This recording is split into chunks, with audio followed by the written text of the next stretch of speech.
Karen Héraudy pour le groupe La France Insoumise. Monsieur le Premier ministre, une fois de plus, la Macronie piétine le débat démocratique dans cette Assemblée.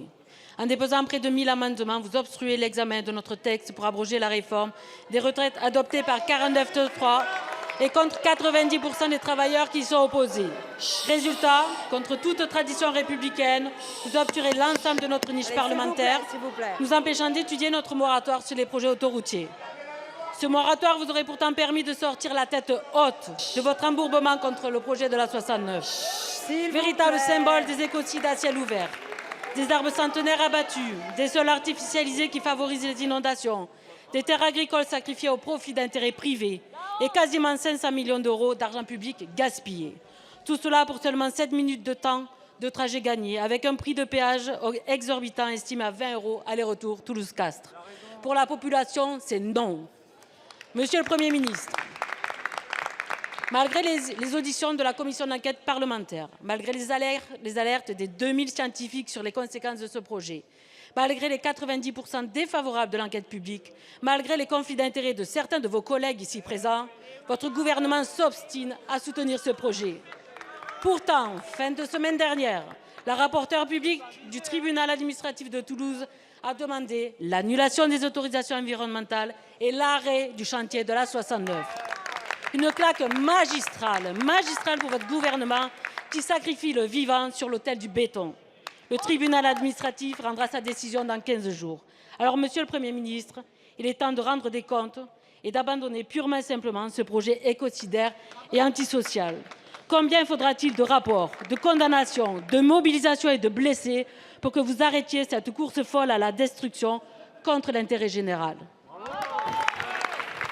Je vous remercie. La parole est à Monsieur François Durovray, ministre en charge des Transports. Merci Madame la Présidente, Madame la députée Karen Héraudy. Je voudrais tout d'abord vous indiquer, vous le savez, que nous sommes dans un état de droit et il y a un principe fondamental dans un état de droit, c'est celui de la séparation des pouvoirs. Il ne m'appartient donc pas de commenter une décision de justice et a fortiori de commenter les conclusions d'un rapporteur public devant le tribunal administratif de Toulouse. En revanche, votre question me donne l'opportunité de vous dire deux choses. La première, c'est que ce projet autoroutier a respecté l'ensemble des procédures, et qu'il est soutenu par l'ensemble des collectivités, la région Occitanie, le département du Tarn, l'ensemble castré et évidemment les acteurs économiques.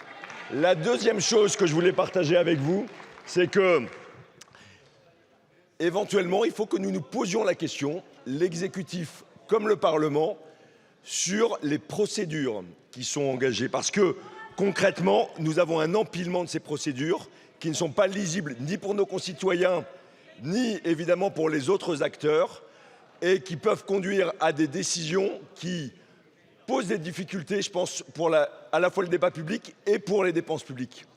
Donc la question qui est posée derrière, c'est de voir comment, dans le respect de l'état de droit, nous pouvons simplifier ces procédures dans le souci et des entreprises de travaux publics et de l'environnement.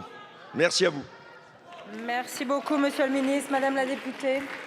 Décrétez un moratoire et le tribunal vous jugera. Je vous remercie. La parole est à Madame Colette Capdeville.